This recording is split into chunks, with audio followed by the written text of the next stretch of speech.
got another big challenge ahead of us.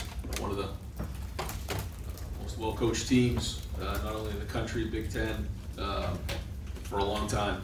Got a lot of respect for Coach, his staff, and his history, and one of the best coaches in the last couple of decades in college football. So get back to work today. We've got our hands full. It's a very, very good team. They don't give you anything. They're very sound, and obviously the history of what they've done against Ohio State is something that all of our guys are going to be aware of this week as we go to work on today in practice. We'll open it up with questions, front row middle. Dave? Ryan, Urban used to talk a lot about how he would ask his assistant coaches for a 2-year commitment when he would hire them. Nothing that was like etched in stone, but just a kind of a gentleman's agreement. Do you subscribe to that? Did you ask your guys for a 2-year commitment? We talk about it when, when people bring their families here that would like to be here for a long time, and I'd rather not them come here for 1 year and leave, but guys have opportunities, and I don't want to get in the way of that. But at the same time, when you build relationships and you're recruiting, we expect at least 2 years, sometimes more. And the good news is, our coaching staff, is really entrenched in this community now, which is great. They love it here.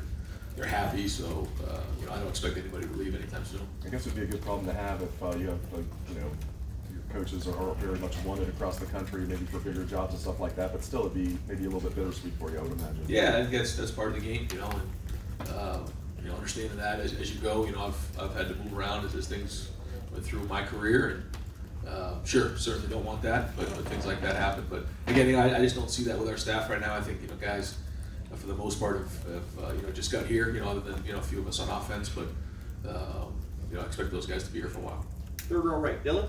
Brian, how do you balance when to get Justin out of the game, understanding that every rep he gets, he's getting better as a quarterback? How do you balance getting him out of the game, and do things like style points and Martin's victory ever factor in your mind? No, certainly not style points or anything like that, but getting them better, yes. And it's not easy. I can't sit here and tell you there's a magic formula to figure that out. You trust your gut. In that game, I've been in those games before. You look at some of the college games that go on a weekly basis. Games can flip really fast, and they come down and score. We get that fumble that Jameson had on the kickoff, and all of a sudden they score another touchdown. You're in it. You're in a game, and so there's a fine line there. But I also hear what you're saying. You don't want to get them exposed too much, so we try to do the best we can to make those decisions as they come up. Far left. Lori? Ryan, when you see an offense have success against a defense with a certain type of play or something like that, do you expect that defense generally will have that button down when you see them? Oh, you're talking about when we watch a defense on film upcoming? When you, for instance, if you watch what Indiana did, worked for them, do you assume that Michigan State will have that button down? Yeah, that's a great question. Yeah, great defenses do that. They see what they, what got them on film, and they make corrections that week because they know it's very much a copycat league and copycat game. So, that's what good defenses do for sure. And we hear coaches all the time refer to, I need to look at the tape. How often do you watch film and see a vast difference between what you thought you saw on the sideline and what you actually see on video? How different is your perspective? It's very different. It's usually never as good or as bad as you thought. There's a lot of things that typically you don't see. You see the big plays, you see the stuff that your eyes got glued to, but that it's happening so fast. And we're in a game or in an industry where you watch film over and over and over again, and then when you get in the game, it happens once, and you got to make really good decisions. And that's where everybody's eyes have to be right during game day, so that the information's correct. But there's really so many angles you can watch and different things you can learn from film the next day. Front row left. Mitch? Brian, is Jeff Okuda a lot better this year, or is the defensive scheme putting him in a lot better positions to be better? Hard to say. I think that Jeff's had a really good offseason. He's got with Jeff Halfley and our defensive scheme, and it seems to be a good fit right now. They're off to a great start. Anytime you come in, you're another year experience, another year in the program. I think that really matters. But I think it's a combination. I think he's a year older, and he's really embraced the style of defense. Front row right. Bill? You talked after the game on Saturday about how Tuesdays and the rough practices you had, tough practices you have been so instrumental. Could you kind of elaborate on that? I know Urban Meyer, it was Bloody Tuesdays. It's not a new concept. But what is it about the Tuesday practices that are so instrumental in what you've done on Saturday? Well, I just think that I believe that if you're going to play hard and play tough on Saturday, it doesn't just happen magically. You can't just give the team a really good speech and get them all fired up to play the game. It comes back to their training. You know, I'm not the only coach in America. That's not new news to anybody, but it's something we talk about every week. And we'll do a team meeting today, and we'll just talk about how important practice is. And if we train really hard, we train really tough, we practice that way, then that's how we're going to play. And you know, it's going to be tough today, really hot today, and we're going to have to work through all that stuff. But that's really what it comes down to, you know. And I think sometimes, you know, guys think, well, I'm just going to get all juiced up before the game, and then I'm going to go play really hard. It doesn't work that way. It's all about how you train and the practices during the week and the decisions that are made during the week, and those type of things are what matter on Saturday. How close to game simulation is it? And can you talk more about the decision to go ones on one? Yeah, that's hard to do. Sometimes when it fits schematically, it makes more sense than others. And we try to do it some, especially on Tuesday, a little bit on Wednesday. And that's trying to catch up with the speed of the game. Sometimes when the scheme doesn't fit, it actually doesn't work great. So we try to make that fit, you know, on a weekly basis, do some 7-on-7 that way, do some pass rush against each other. So a little bit more individual, you know, of an emphasis that way. But it's something that we constantly try to figure out how many ones-on-ones we want to do this week. And then sometimes we'll get our next best guys going against them later on in practice too. Front row right, Austin. Ryan, it's somewhat rare for an individual offensive lineman to be the player of the game. What was it about Josh's performance that elevated him on Saturday, especially without Brandon? Well, the whole offensive line graded on champion, and I thought that Stud did a great job. Kevin did a great job of getting those guys ready during the week, giving them all the looks that we got. And I thought we handled the pressure really well, the different fronts really well. But Josh Allaby played well, and it was a tribute to his attitude and what he's done up to this point. You know, in the world of people just wanting to go to another school or transfer and go to the portal and try to run to someplace else. This is a guy who stuck with it, kept a great attitude, and when the team called on him, he stepped up and played really well. And I thought, you know, we all felt he deserved to be player of the game. Nobody likes to change up a lineup due to injury, so you know, Brandon probably going to come back at some point and compete there. But does Josh change the equation at all, the way he played on Saturday? Well, he's proven, last year he proved that he could play at a high level, you know, and did a good job late in the season for us, and he did it again. So we talked about how we'll play those guys as much as we can and try to play depth, and if that means on a rotating basis, we will. We'll see how those guys feel this week, and but he'll play. He'll continue to play. Front row left, Nathan. At what point in the week did you know that he was going to have to be the guy to win at right tackle? And how many snaps was he able to get in practice at right tackle? Pretty much all week we knew.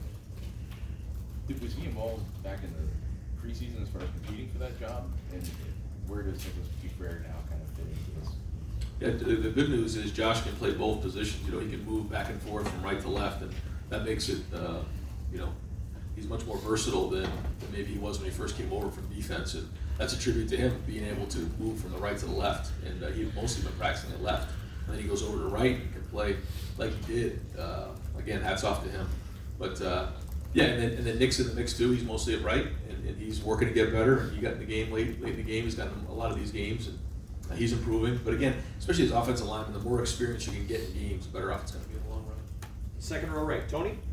Ryan, when you're coming up with an offensive game plan and you have to go against somebody like Chase Young, how much time does that take? How much focus do you guys spend on just an individual like that when he can do so much? Well, I think that's a great question, because I think if you spend too much time thinking about it, you can get yourself all distracted.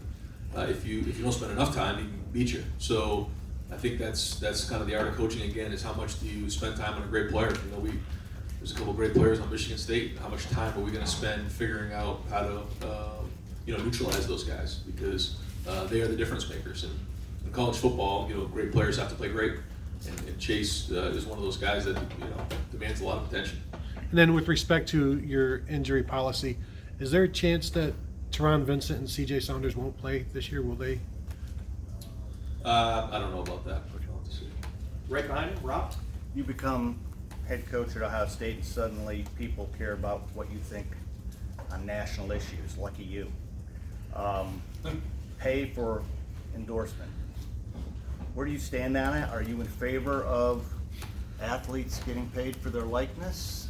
I know it's a sticky issue, but where are you? Yeah, well, I'm very much aligned with Gene on this issue, and I understand that it's very complex, and I think it's an exciting issue for student athletes, but you know, I'm interested to see, you know, kind of where it goes and the talks that happen, and you know, I do definitely think that there's opportunity out there for these guys, but at the same time, it's not that easy, and you know, there's a history of college football that has been around for a long time, and I know everybody's sensitive to not, you know, turn that off into a bad road. And so, but again, you know, my focus right now is really just on the season, so it's hard to get too much down that road. But Gene and I had great conversations, and I'm very much aligned with his thoughts on that. And an odd question, you've been on the other side of this where you were a huge underdog, maybe at Boston College, and you're taking on a team that on paper is vastly superior.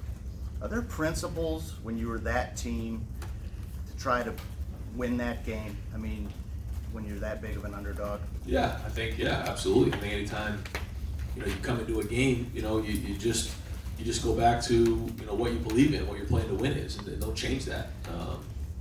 And you just got to be physical. And I know those guys are going to do the same thing. You know, they don't turn the ball over, they control the game, and you know, if we come in and do anything other than what we've done in the past, I mean, we're going to be in it up to our eyeballs. And so, you know, these guys, they're not going to be intimidated by Ohio State. You kidding me? I mean, they've been in here plenty of times in the stadium and done a great job, and one of the more storied tradition, you know, histories in all college football at Michigan State. So, you know, those guys know the recipe, and we better come to play, or else, you know, we're going to be in it. Second row left, Steven. There's obviously plenty of guys on this roster who have played both sides of the ball in high school before they got here. But you got a recruit right now who is a defensive guy, he's a defensive end, but he's playing quarterback as well. I guess, is there a benefit for him being able to see that position from both sides? I guess how they go at each other. Oh yeah, I can't really comment on any specific recruits, but I can say that anytime somebody plays multiple positions or multiple sports, you know, we look at it as a positive because it allows them to compete and you know, work through different things, learn skills that maybe they haven't learned in another position. So we love that. Yeah. I guess, is there because of maybe the position, does it matter what the position is? I guess, like if it's a cornerback and a wide receiver playing, maybe you can kind of implement that for what they do here. It's a quarterback and a defensive end. Is there any real benefit for you having the way you guys do it? Again, I don't know. I just think that anytime you get to play another position or another sport, you're increasing your ability as a total athlete.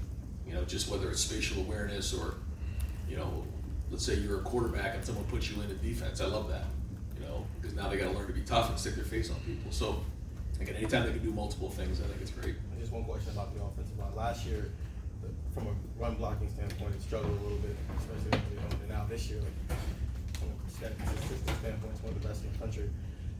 How much is the play calling? How much affect that? How much is who the quarterback is having an effect on the run blocking? I don't know. I don't think it's any one thing, but I think that when you look at what Stud's done and Kevin and everybody on our staff, and then when you look at what the guys are doing and taking ownership, you know, Josh and Wyatt, Joan inside, and then the outside Thayer, you know, Brandon and Josh, they've all taken a lot of pride in what they're doing. And you know, we talked about being tough and running the ball and how important that was this year, and they're embracing it. You know, so again, off to a good start, but now we just have a bigger bullseye on our chest. So we got to do a great job every week because, you know, now people are seeing that we're running the ball. So we're up against one of the best run defenses in college football in the last 2 decades this week. So, you know, we're going to have to bring our A game. Are you surprised at how well it's been, especially with this many new parts this early in the season? No. Right next door, Ari. Ryan, a lot of unforeseen things happen here with the quarterback position. How tough is it when you have a quarterback committed for years and you need to take 2 in the same class? You knew you were going to have to take 2. How much of a challenge is it to do that? Yeah, the quarterback situation in college football is as sensitive as it can be, you know, and you try to do the best you can. We always want to have 4 on scholarship, and you do the best you can to adapt year in and year out and make the best decisions you can. And, you know, nobody's, you know, more aware of that than we are, you know, just what's happened. You know, think about who we had a few years ago. You had JT, Joe, Dwayne, and Tate in the room. And, you know, they're all kind of gone off. You know, JT graduated, Joe's at LSU, Dwayne's in the NFL, and then Tate decided to leave. So you have a whole new group of guys in here. And that was just a couple years ago. And so it happens quickly, and especially at a high-profile place like Ohio State. And we'll do the best we can to adapt to it and make sure we have 4 guys in a room. As a recruiter, though, how do you handle that? When you have somebody who's been committed for a while? You know, it's a different position than every other position, because there's only one that plays. How do you? Yeah, well, I think what you tell them in recruiting is that all we can guarantee is that there's gonna be 3 other guys in a room with you. And you're gonna be part of an unbelievable program, have all the resources you need, be part of a great culture, and you're gonna get coached up at the highest level. And all we can guarantee is that, and the fact is there's gonna be 3 other guys in the room with you. Whether they're freshmen, seniors, transfers, you just don't know because you don't have a crystal ball. 4th row middle, Patrick? Ryan, Michigan State's secondary, their pass defense has long been considered one of the best in the country. Statistically, they're not where they normally are this year so far, but I'm curious what kind of challenge they present for Justin in this time. Yeah, they have a defensive system that has been challenged for years and years, so they have answers.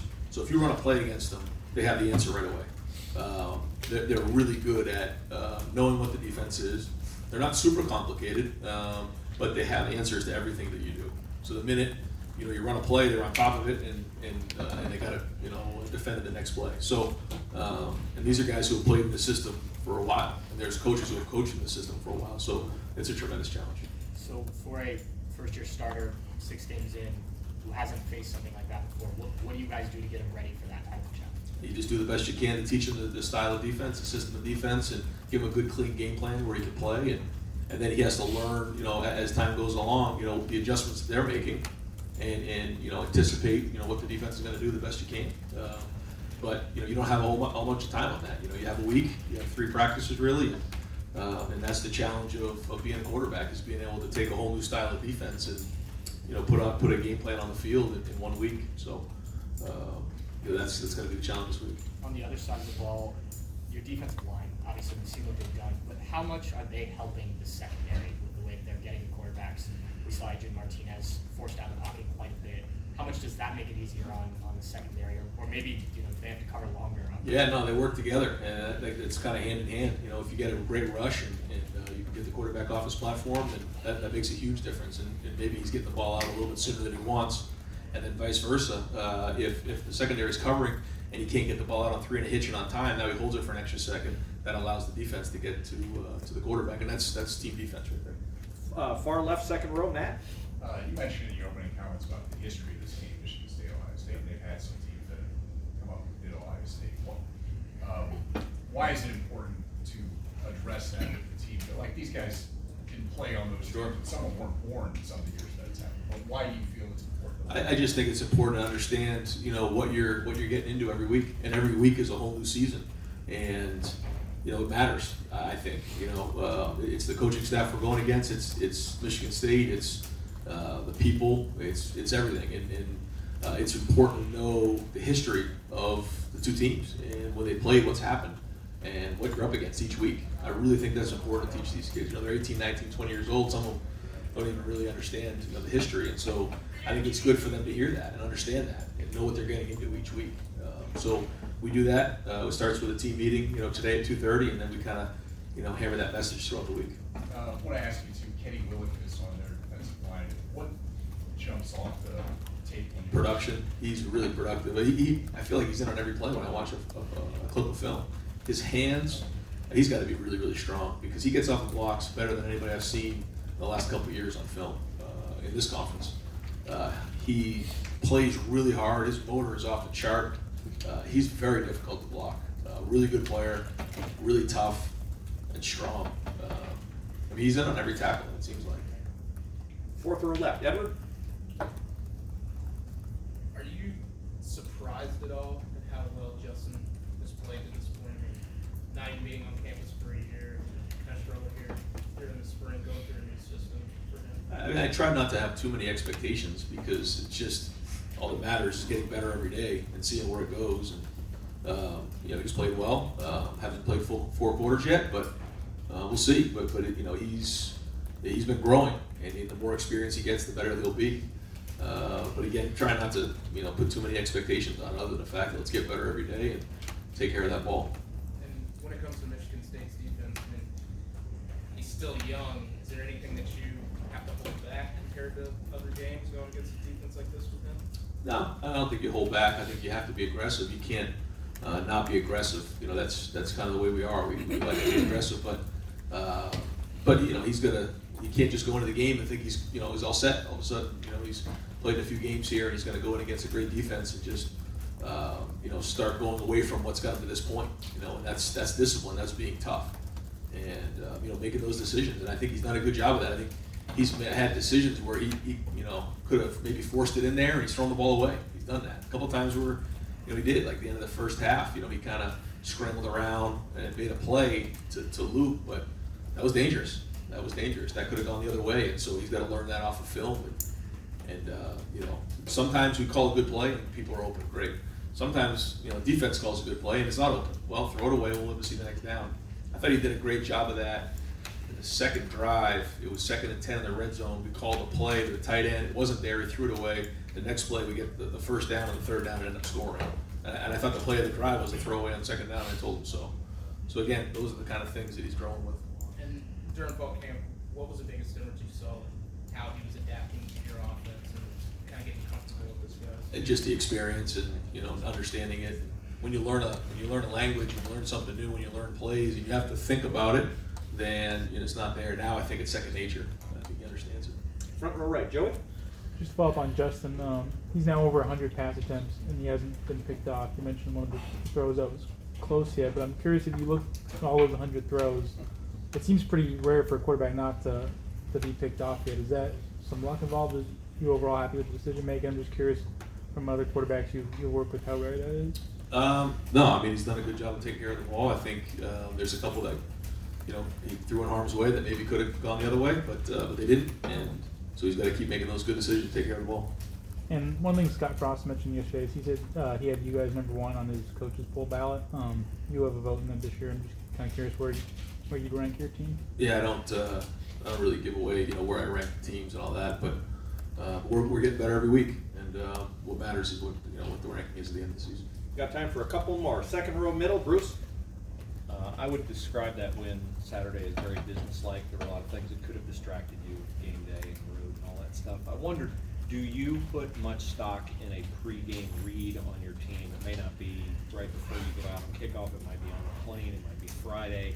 Just what's your frame of reference on getting a vibe on your team and when they're ready to just go out and do business like that? I think you get a vibe during the week for sure with the way they practice, but there's definitely a feel the day of, and it's hard for a night game because you don't just want to wake up and have them start running through walls for you because the game's not till that night. I think you can usually tell if it's a noon kickoff, if they wake up with energy and juice, they got a good look in their eye, they're probably fresh and ready to roll. A little bit harder on the night game. But again, I think it goes back to if they practice hard during the week, they're going to play well. You clearly have themes you emphasize: toughness, tackling, the fundamental type stuff. But I know you probably cognizant as a coach of your message not getting stale. How do you try to vary it, or how do you emphasize the same things without it becoming the same message and they just tune you out and you have a bad performance? I think that's another art of coaching this generation is that I talk about we have to be tough, and to your point, I think maybe they get tired of hearing it or they can't get tired of hearing it because that's what's got us to this point, and we're building that toughness. But toughness isn't just on the field; it's all these other things that are going to come in. It's sustaining. That's what toughness is. Can you sustain throughout a season? And if you can, then you are tough. If you aren't, then you aren't as tough as you thought you were. And so that's all the stuff that on a weekly basis we have to just keep hammering away, and we're not going to get away from that. And I think there'll be some other things along the way that, to your point, where we have to maybe focus this week on something a little bit more than others. But at the end of the day, it's going to come down to how tough we are. And if we can sustain throughout the season, then we are tough. If not, then we're not going to be. Is that coach driven or is it player to player driven?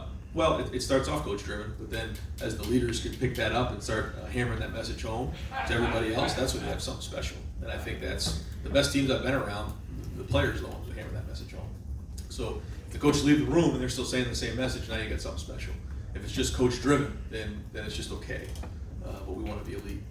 Front row right, Tim. At this point, is Master Teague III a surprise to you anymore? What do you see that's come along big time in his game? And there was that one series Saturday night. It looked like I called it the fatigue program, where he went in 3 straight times for a touchdown. Just what's come right with him? Well, he's a great change-up to JK. He's different, and so I think that matters in a game. But I think, to answer your question, I think Master's done a good job of taking care of the ball. That's the first thing. Because as hard as he runs and as big as he is and all those things, if you don't take care of the ball, you can't play a running back here at Ohio State. So now he's taking care of the football. He gave it up a couple weeks ago, but that was it. For the most part, he's hung on to the ball. I think he's running hard. I think he's downhill. When he sees it, he's rolling. And so the different schemes that we're doing, I think, fit his style really well. And he, may not be pretty, but he's pouring it up in there, and he's practicing. I mean, there was a time there in the spring and the preseason he wasn't practicing, so that's hard to get better. And one other thing, I think it was in Indiana, it looked like you guys ran left side a lot. May have just been because of the plan and stuff, but Saturday night, are you getting feedback from upstairs that Josh Allaby's having a hell of a game? And because y'all seem to run right a lot on occasion Saturday night. I mean, do you work a game like that? I think we get some feedback of are we handling them. I think you can usually tell that within a game. Are we blocking them or are we struggling to block them? Yeah. And then if we're struggling to block them, why that is, and try to solve that. But typically we don't typically go like one side more than the other. I think it's just kind of the way the game plays out. And final questions, front row left, Doug. When you left San Francisco, did you tell Halfley I'm going to hire you when I become head coach? No, but we had several conversations about coaching in college, and that's where we both wanted to end up. And I told him on Sunday we were going to coach together. I didn't know I'd be the head coach here, and that's how it would work out. But I always knew I'd coach with him again. He's somebody that I had a connection with right away. I had a lot of respect for. I think he's a tremendous coach, relates well with players, and he's a great recruiter. And that was somebody I always wanted to be around. And so I knew I'd coach with him again. I just didn't know where. When you were an assistant, did you have the list of guys that I will hire when I become a head coach someday? No, I mean I had a list of guys that I was colleagues with and people I respected, but you just never know where people are at in their careers and where things are at. You try to piece it together the best you can. But he was always a guy that I obviously wanted to have on the staff. And all the things you had to do when you took over this program, that part of it, figuring out the 10 guys that you wanted to have on your first staff, were you nervous about that? Were you super confident, man, I'm going to go 10 for 10 on these hires? And just as you've watched these guys coach through the preseason, through the first 5 games, how do you think your staff has done? I think our staff's done an excellent job. I think when you piece it together, it's not that easy. There's so many different things that come into play. Recruiting, experience, energy, football knowledge. I mean, all those things, when you try to piece it together, it's really important. And then chemistry. If guys don't get along well, it doesn't work. And I talk to our guys about that. Our team can feel the staff chemistry. I mean, if we love each other as coaches, then they're going to feel that. And that was just as important as any. And for the most part, guys kind of knew who each other was. Jeff and Greg really didn't, so that was something that we had to work together. But I think they tell you that the chemistry on that side of the ball is excellent right now, and we're doing a great job. And now, again, the challenge is to sustain it throughout the season. Great. Coach, thank you very much. Thanks, Ryan.